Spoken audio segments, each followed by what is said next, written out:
అలాగే గురుగారు స్వామివారి దీక్షకి 41 రోజులు ఏ విధంగా నియమ నిష్టలతో చేయటం అనేది ఉందో, వస్త్రం విషయానికి వస్తే నల్ల వస్త్రాలే ఎందుకు ధరిస్తారు? అయితే అయ్యప్ప స్వామి శనేశ్వర స్వామికి వరం ఇస్తాడు. శనేశ్వర స్వామి ఏమంటాడంటే, స్వామిని నీ భక్తులను నేను గడగడగడ చల్లటి మీద ఇది చేపిస్తాను, నీ భక్తులు నేను రాకుండా వాళ్ళకి ఇబ్బంది పెడతానంటే, నా భక్తులకు నువ్వు ఎటువంటి ఇబ్బందులు పెట్టకూడదు, నీకు ఇష్టమైంది ఏంది. ఆ చలికాలంలో నవంబర్ డిసెంబర్ అంటే చాలా చలికాలము, భూతల కాలం లేచి చన్నీళ్ళు గజగజ అనుకుంటా స్నానం చేస్తారు, చెప్పులు లేకుండా నడుస్తారు, నీకు ఇష్టమైనటువంటి నల్లటి వస్త్రమే ధరిస్తారు. వాళ్ళు అయ్యప్పలు నీకు ఇష్టమైన ప్రకారంగా చేసి నా దగ్గరకు వస్తారు. అయితే అంటే శనీశ్వర స్వామికి ఇష్టమైన నలుపు రంగు ఇబ్బంది పెట్టాలంటే చల్లగా చలిలో కూడా వణుక్కుంటా కూడా తల్లిని చాలని చేయడము, ఉదయాన్నే లేవడము, కింద పడుకోవడము, ఇవన్నీ ఇబ్బందే కదా. మళ్ళా కాళ్ళు చెప్పులు లేకుండా నడవడము.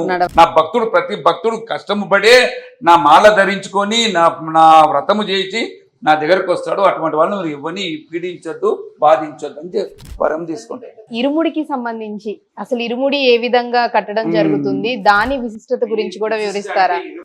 విశిష్ట అంటే ఇరుముడి మండల దీక్ష కాలంలో చేసిన వాళ్ళకే ఇరుముడి కట్టుకునే అర్హత. ఇంతకు ముందే మీకు చెప్పాను పడి గురించి. 40 రోజులు అంటే 40 రోజులు అయిపోవాలి రాత్రులు. ఇంకా ఎక్కువ చేసినా తప్పు లేదు. 40 రాత్రులు తక్కువ చేయకూడదు. 41 రోజుకి ఇరుముడి కట్టుకొని, ఇరుముడి అంటే 2 సంచులు కిందగా ఉంటుంది. టెంకాయలో నీరు తీసేసి అందులో చక్కటి ఆవు నెయ్యి నింపి 41 రోజు అయిన వ్రతం అయిన తర్వాత ఆయన సమక్షంలో మన సన్నిధానంలో అయినా ఏ గుళ్ళో అయినా వాళ్ళ గురుస్వామి గాని అయ్యవారే గాని 41 రోజు తర్వాత ఫస్ట్ సంచిలో ఇరుముడి, స్వామి వారికి కావాల్సిన పూజ సామాగ్రి, ఇప్పుడు ప్లాస్టిక్ అలౌడ్ కాబట్టి అన్ని పొట్లాలు కట్టుకొని తీసుకెళ్తున్నాము. గణపతికి, అమ్మవారికి కుంకుమ, పసుపు, మళ్ళీ ఒక జాకెట్ పీసు అమ్మవారికి.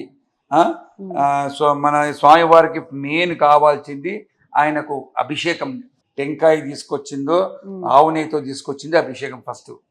అది ఇంకో సంచిలో మేము అప్పట్లో వెనకట్లు ఏంటంటే నడుచుకుంటే వెళ్ళేవారు, ఎక్కడెక్కడికి వెళ్తారో వీళ్ళు తినే ఆహారం పెట్టుకునేవారు. బియ్యము, కొద్దిగా చింతపండు అవి పెట్టుకునేవారు. ఈ ముంగటినేమో కొన్ని టెంకాయలు, 3 టెంకాయలు, కింద కన్యముల గణపతి దగ్గర కొట్టి ఒక టెంకాయ, స్వామివారి దగ్గర రిటర్న్ కొట్టి వెళ్ళేటప్పుడు 10 రిటర్న్ ఎక్కేటప్పుడు ఒక టెంకాయ, మళ్ళీ రిటర్న్ కూడా వచ్చేటప్పుడు చక్కగా మా దర్శనమైన స్వామి మేము చక్కగా ఇంటికి వెళ్ళాలని చెప్పి ఇంకో రిటర్న్ కొబ్బరికాయ కూడా కొట్టేసి కూడా చక్కగా తిరిగి ఆయన చూడకుండా తిరిగి మేము ఇంటికి వస్తాం.